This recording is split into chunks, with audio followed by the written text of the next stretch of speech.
touch some literal grass. Okay, so 2026 is the start of a new year, which means that it is time to try something new. In the year of 2026, I've made it a mission to try new creative hobbies, to really just express myself in a creative way. If you're anything like me, and you probably are because you clicked on this video, you're also looking to try some new hobbies in the year of 2026. So to help you out, I came up with a list of 26 hobbies I think you should try in the year of 2026.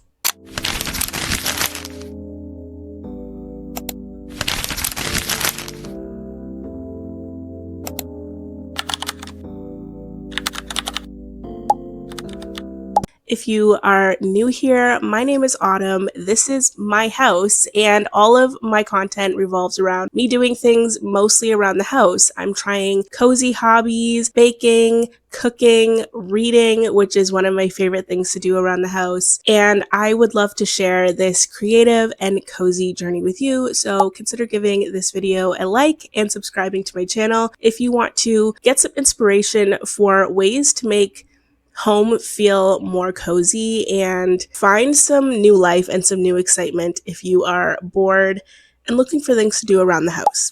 Most of the hobbies on this list are hobbies that I would like to try myself, and for that very reason, a lot of them are very low to no cost because I don't have a huge budget for trying new hobbies, especially when I'm not sure if I'm going to enjoy them because I've never done most of them before.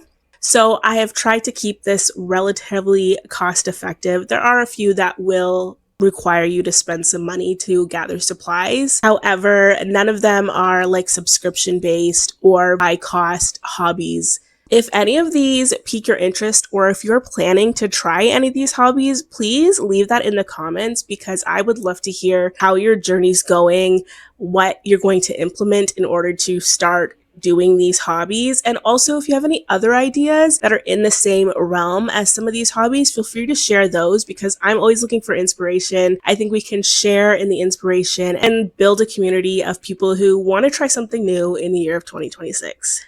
Before I jump into the list of hobbies, I just want to say that trying these hobbies and participating, especially in these creative hobbies, is not about becoming super good at them. It's more about finding ways to express your creativity and to find a creative outlet that is maybe different than something you might have tried before. So for me, when I'm trying these hobbies, I'm not going to be striving for perfection. It's more about just enjoying my time, trying something new, and expressing my creativity. So the first hobby I think you should try in 2026 is drawing, sketching, doodling. I think this is a very low barrier entry one. Anyone can draw. All you need is pen and a paper. This is a very easy one to get into because you really don't need many supplies. Most of the supplies you need for it, you probably already have around the house. And I think that drawing is a little bit of a tricky one because a lot of us, especially if you're here and you're anything like me, are perfectionists. And when we're not very good at drawing, it kind of is a little bit disheartening and you kind of lose motivation for it. But I really want to get into drawing this year and just trying to learn new techniques. There's also so many tutorials on YouTube and TikTok teaching you how to draw very basic and very cute little things. I recently tried drawing a little jellyfish based off a tutorial on TikTok, and that was a lot of fun. So trying little things like that can be very satisfying and also just a really great way to pass the time that is not looking at a screen. Second hobby that I came up with is painting. I think painting is one of the most beautiful mediums of art. And while I am not a super artistic person who understands art, just looking at the strokes of a paintbrush can be so relaxing. And there's so many different mediums of painting. There's water paint, there's acrylics, and I just think it'd be really fun to get into painting. I have been trying my hand a little bit at water painting, and it is so much fun because watercolors are not really supposed to be precise and perfect. They're a little bit messy, they bleed a little bit, and it's just really beautiful. It's also pretty low cost. You can get a little palette at like Walmart or a craft store for like, under $10, as well as little cheap paintbrushes. You really don't need to go fancy with this unless you already have the supplies on hand or you have the money to splurge, but you can start really, really beginner friendly and very affordable.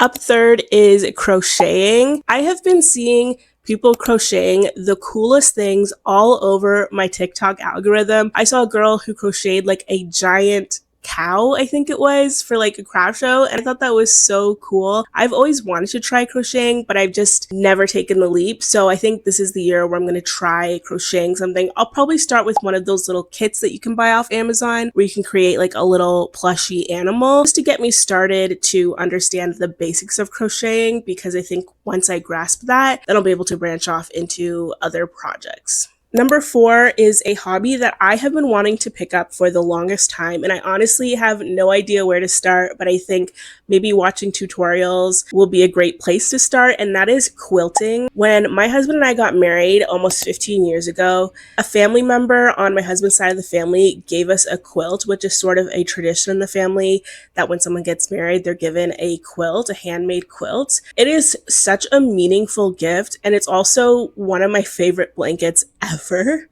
And I want to get into a creative hobby like that, something that can sort of be passed down through generations. I think that is so cool, like a legacy hobby. And quilting is something that is really meaningful, but also very functional. You can use quilts all the time. I'm a very cold girly. I love blankets. So I think that quilting is something that would really appeal to me and work in my lifestyle. Number 5 is jewelry making, and this can look like so many different things. It could be just like beaded jewelry, like the little friendship bracelets from like the Taylor Swift era.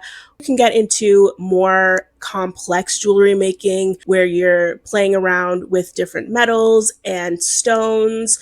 And you can really kind of go as big as you want. You can start very budget friendly with beads from Dollar Tree. You can go to Michael's or your local craft store and go a lot more expensive and really customize it. You can make your own charm bracelets. I just think this is such a fun idea, especially if you're into jewelry and you want to customize your jewelry experience. Jewelry making is really fun. I think this is also a really cool hobby to do with friends. So you could have like a little jewelry making party, invite the girls over, and you can make jewelry together. I think that's a really, really fun idea and something that I might want to try with like my daughters and their cousins. I think that would be a really cool night in. Number 6 is a hobby that I already do with my kids, and it's so much fun because you get to be outside, you get to be on the water, and that is sea glassing. Sea glassing is so much fun. It's basically where you go to the beach and you search for little pieces of glass that have been smooth and rounded out because they've been in the water. You can do this lakefront. It doesn't have to be on the actual ocean. We've gone to several lakes in our local area, and we've come up with some of the coolest sea glass in all different colors, and it's just so much fun. You can collect them, you can display them, you can also make jewelry out of them, so you can incorporate a couple different hobbies into this one. But it's just a fun thing to do, to really get outside and smell the water and listen to waves coming in, and it's really fun to do in the spring and summer. Number 7 goes hand in hand with that outdoor, very cheap to free scenario, and that is flower pressing. To do this, all you really need to do is go out during the spring and summer and find really unique flowers or leaves, and then you press them in between the pages of a book using some wax or parchment paper. You dry them out, and then they can be used in other mediums like scrapbooking or some sort of resin art. You can use them in so many different ways. I want to try flower pressing this year and make bookmarks out of them because I think that would be really, really adorable, and maybe even some wall art for a gallery wall that I am trying to conceptualize. Keeping the theme of flowers in mind, I think flower arranging can be a really neat hobby. My cousin is really into flower arranging, and she makes the most beautiful arrangements. Now, this can get a little more expensive because buying flowers is not cheap, especially if you're buying fresh stem flowers that you're going to arrange yourself. However, if you have a garden, then you can cut your own flowers and make arrangements from that, which I think is really cool. The other thing is I've seen local flower arrangement classes that you can take where you go and they teach you a little bit about flower arrangements, and then of course you can take home the arrangement you make. I know that one of my local grocery stores does this during the springtime, which could be a really fun little night out, maybe a date night, maybe like a girls' night. You go, you make a flower arrangement, and then you get to bring home this beautiful piece of decor. 9 and 10, I'm going to sort of put them together because to me they're kind of in the same realm, and that is candle making and soap making. Both of these are things that I have wanted to try in the past. It's just a lot of supplies that you have to get. So this is one of the ones where the cost can really vary depending on the supplies that you're willing to purchase. And I think that candle making and soap making can make for some really, really cool gifts to give people. Candle making is the one that excites me the most because I am a huge lover of candles, and candles are getting so expensive. So the idea that I could make my own and come up with my own custom scents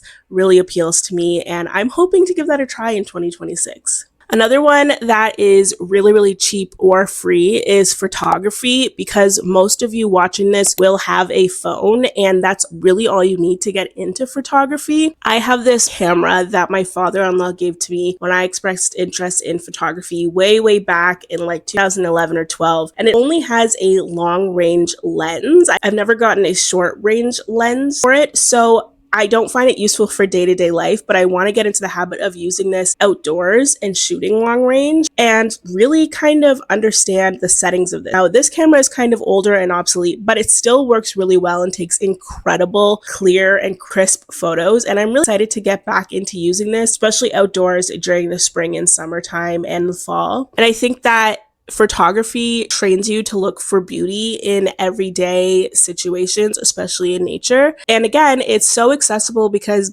pretty much everyone has a phone, and that is really all you need. But if you do have a fancy camera or a digital camera or even like a point and shoot disposable camera, those are really fun, or instant cameras can be really fun, and they just create cherished memories that you can take with you for life. We're on number 12, and for this one, I picked playing an instrument. Myself, it's the piano. I grew up playing the piano. I got pretty good at it, and then I kind of abandoned it. So in the last couple weeks, I've been sitting at my little electric keyboard every night trying to train myself and re-hone my skill as a pianist. And it's really brought me a lot of joy to revisit that side of myself. I'm surprised how much I actually remember about playing the piano. And if you've never played an instrument before, that's still okay too. There's so many online courses and classes that you can find for free and pretty inexpensive to learn to play pretty much any instrument under the sun. You could try guitar, you could try piano, you could try playing the recorder. And I think that you don't have to master an instrument to have fun and get joy out of playing an instrument. Especially as an adult, I think it's really important to keep those creative muscles, those musical muscles open to new learning. And I think playing an instrument is a really cool hobby to get into, especially in the year of 2026. Since we're on the topic of music, I think listening to albums is a really, really cool hobby. I know it doesn't seem like a hobby, but I feel like the art of the album is kind of out of style now. It's a little old-fashioned, and I think it should be brought back. Listening to the full work of an artist and not just the singles can really enhance the music listening experience, and this is something that I started doing last year. I realized that I would listen to one song by an artist and say, oh, I really like this artist, and then I hadn't listened to any of their other previous work, and it's a shame. So I've been trying to be a little bit more mindful about listening to albums fully from start to finish the way they were intended to be played, and I have found so much joy from this.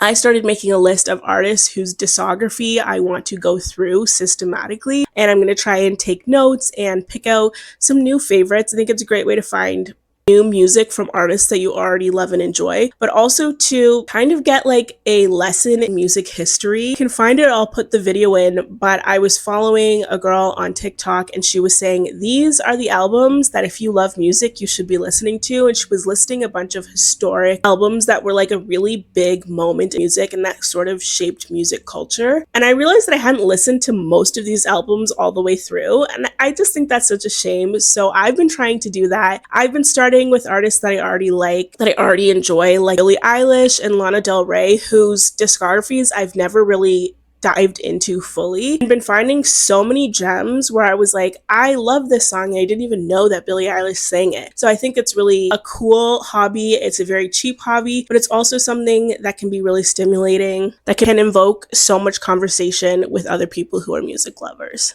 14 and 15 are kind of sisters, and that is cooking and baking. Both of these are hobbies that I really love. I have loved baking ever since I was a little kid. I just think it's so relaxing and it's so much fun to get into the kitchen and create something beautiful that most people are going to love. And so baking is something that I love to do. I love to do it with my kids. But cooking is the one that to me has brought me so much joy. For many, many years, I did not enjoy cooking. I would cook for convenience only to get food on the table. It was a lot of box pasta and things like that. And I never really understood cooking, like actual cooking, tasting and experimenting. I just randomly decided to get into it a couple of years ago. And I have been loving developing my palette and teaching myself new recipes. I look for inspiration and then I create something similar but with my own twist and in with flavors that I know that I already enjoy and love. But also branching out and trying new things has brought me so much joy. It's so much fun and my husband and I have been having so much fun with it. Now, I have a very supportive husband who will almost never tell me that he hates something that I've made, but we just have had a lot of fun with experimenting and trying new flavors. And I want to continue that. I want to get better. I actually want to try to take a cooking class this year. That's one of my big goals for 2026 is to take at least one cooking class. And then I also want to try to make my own pasta from scratch. That's kind of a big deal for me. I really want to try it. It's something I'm very nervous about though. But we're learning, we're growing, and I think cooking can be, it's just something that can bring you so much joy in a very unexpected way. 16, I kind of put two together because to me they're very similar, and that is painting by numbers and diamond painting. I think these are pretty much the same thing. One is with a paintbrush and the other is with the little diamonds. They're really good hobbies for stacking, so you could be watching a movie and doing a diamond painting or listening to an audiobook and doing a paint by number because they're not very thought intensive. You don't have to be thinking too heavily about it. You don't have to focus too much in order to get them done. But you end up with a really cute little creation and you can do it while stacking on top of other hobbies. There's so many kits where you can get them online on Amazon or at craft stores for very cheap. You can get diamond paintings for under $10. Same with the paint by number. And it's just a way to express your creativity, but in a way that feels very safe because you don't have to make it up as you go. There's already a guide there for you, which can be a very good entry into painting if you want to get into painting.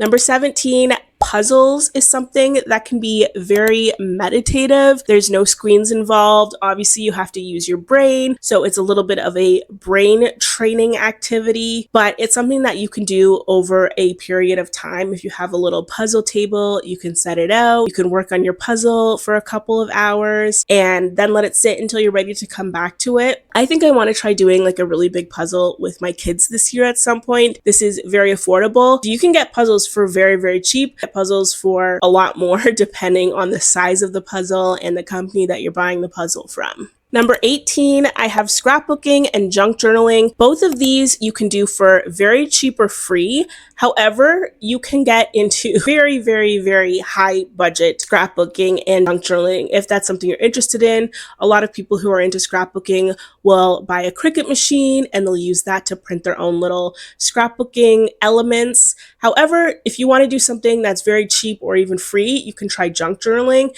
in which all you need is the junk that you collect day to day. If you're going to a restaurant and collect the receipt or the napkin on the table, the coaster on the table, you can use wrappers, you can use ticket stubs. There is just an unlimited amount of ideas that you can do for junk journaling. And if you just search junk journaling ideas or junk journaling inspo on Pinterest, on Instagram, on TikTok, you will find millions of ideas from people who are so mind-blowingly creative where they are repurposing literal junk into these gorgeous journal spreads that create really cool and unique memories of your day-to-day life. It's very cool to see. I love watching people do their junk journal spreads.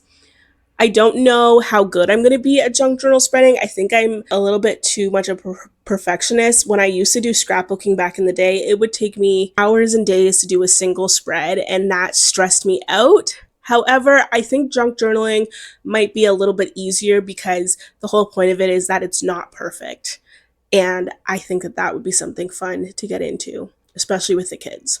18, I have writing short stories. This, of course, is a free option, and I think it seems scary when you're saying it like writing a short story, but I actually think that this could be very therapeutic and very fun to get creative and use your imagination in a unique way. When you're writing a short story, it doesn't have to be something that you're trying to publish. It can just be you coming up with ideas and characters and writing a fun little short story. This could also be fan fiction if that's something that you're interested in writing. I think that creative writing is really important because it allows you to express yourself in a way that maybe you can't in real life. You can put ideas to a page that are totally different from who you are and don't necessarily have to align with you, and you can create something totally new and something totally unique and live sort of through the perspective of someone else within the confines of a short story. This is something that I want to get a little more into. I used to be really into creative writing and writing poems when I was younger, and I've sort of moved away from that. So I actually am doing a poetry journal. That's one of the things that I started in 2026. I'm not doing it every day, just once in a while I'm going to sit down and try to write a little bit of poetry, but I also try to write more short stories. Again, I'm not planning on publishing or anything like that. It's just something to stretch my creative muscles and put myself out there as an outlet creatively. Idea 20 is cozy gaming. This is another one that can start out very cheap or free, and you can increase the budget as you go or depending on your level of enjoyment. This can be something as simple as a mobile game on your phone, or it can be a console or PC game. For me, my favorite cozy game is The Sims. I love The Sims. I could play The Sims for hours. There's something so cool about just like decorating your own little virtual house. You can come up with your dream house. You can create little stories with your Sims characters. And I just find it so relaxing after a long day. But I do want to branch out and try other cozy games. So I've been slowly looking into cozy gaming. We do have a Nintendo Switch, so I've been trying to learn to play games like Minecraft with my kids, and we've been trying other new cozy games as we go. Some of them are free, and others are a little more expensive, but you can sort of go at your own pace or according to your budget, and I think it's really fun to sort of lose yourself in a game for a little while. I've never really been into gaming, not as a child, not as an adult, so it's a totally new realm for me, but I'm having a lot of fun learning as I go. For 21, I have reading and also annotating your books. I talked a little bit about reading and annotating a couple videos ago, so if you want to learn more about reading and annotating, I'll put a link in the description. You can go watch that video, but this is such a good hobby. Reading is such an amazing way to develop empathy and to connect with the world around you in a safe way, and I think that when you add in something like annotating and tabbing to your reading, you can really analyze the text in a more intellectual way if that's something that you're interested in. And so that's why I put that on the list. I already do this and love it. It's one of my favorite hobbies. Of course, I love reading. And so I had to put it on the list. Hobby number 22 is cross stitching. Again, this is another one that I really want to try this year. I think it looks so much fun, but also it seems very approachable. Like it doesn't seem like it's super hard to get into. And I think it would be cool to sort of cross stitch clothing and stuff like that. And it's a really cool way to personalize your clothing. And I want to try it. I also think it can be relaxing to stack this with other hobbies, again, like audiobook listening, listening to music, or even watching movies while cross-stitching is something that appeals to me because your hands are kept busy, not scrolling on your phone while you're watching the movie. 23 is a little bit more of a silly one, but it's bedazzling. I see so many people bedazzling like their phone cases, their books, their laptops, and I think it looks so cute every single time. I want to try it so bad this year. I think I'm going to try bedazzling a book, maybe a copy of one of my favorite books, just to try it out. I think it's so much fun. It is very tedious and it can be very time consuming. However, if you're looking for something that you can focus in on entirely and spend a lot of time doing, but doesn't require a huge amount of intellectual energy, I think that bedazzling is a really fun and interesting idea. And who doesn't love a little sparkle? 24 is sewing. Sewing is not only a great creative hobby, but it's very practical because it can be used in your day-to-day life. You can repair clothing that's ripped or buttons that have fallen off, but you can also alter clothing and renew the life of your clothing. Instead of them going to a donation box or a landfill, you can repurpose them and bring new life to them. And I think that is a really, really cool hobby to have that is also super functional in your real life. This is something that I've wanted to try forever. I remember I took a sewing class in home economics in high school and I was absolutely terrible at it. I remember we made pajama pants and mine were the worst ones in the entire class. But I still want to try again. I want to maybe get a sewing machine this year. I'm going to thrift one or get one off Facebook Marketplace so that I don't pour tons of money into a hobby that I'm not sure I'm going to be good at. But I think this is one that I want to incorporate because there's always sewing to be done around the house, especially when you have kids. There's rips in pants and buttons falling off all the time and alterations to be made to clothes that you buy. So this is one that I really want to try, and I think everyone should learn how to sew at least a little bit, even if it's hand stitching and you don't have a sewing machine. I think sewing is a very important skill to have. I don't personally have it, but I'm going to learn how to do it. Hobby number 25 is gardening. Gardening is a great way to get outdoors, reconnect with nature, touch some literal grass, and also you can produce something that is beautiful, whether you're gardening flowers or you're gardening like a vegetable garden. It's just a really great way to spend time outdoors. Personally, for me, I want to have a little herb garden that I grow because now that I'm cooking, I want to work with fresh herbs more and more. So I really want to try growing a little herb garden this year. We'll see how that goes. I do not have a green thumb. Any plant that I ever get in my home dies. I've even managed to kill cactus, so we'll have to see. We're going to try our hand out gardening this year. I know my husband and the kids really want to grow some vegetables, so hopefully we'll get a little garden going in the backyard this year. And the last hobby that I came up with is coloring. This is a very relaxing and low pressure hobby. It's very cheap. All you need is markers or pencil crayons or crayons and a coloring book. And this is something that is very good, again, for that hobby stacking where you're listening to an audiobook or watching something and coloring at the same time. It seems very childish, but coloring is so relaxing. It's a way to be creative in a very low pressure, low effort way, and it's just a lot of fun. So there you have it. There's 26 ideas for new hobbies that you can try in 2026. I plan to try quite a few of these. And you don't have to try every single one of these, of course. Picking one and trying that and experiencing something new is more than enough. But I would love to hear if you do plan on trying any of these. I would love to see your results if you try any of these. That would be really, really fun. So share in the comments below. And if you like this kind of slow living, being at home, being cozy, hobby sort of content, subscribe to the channel and we can sort of build a community of cozy, hobby, homebody loving type people. And I will see you in the next video.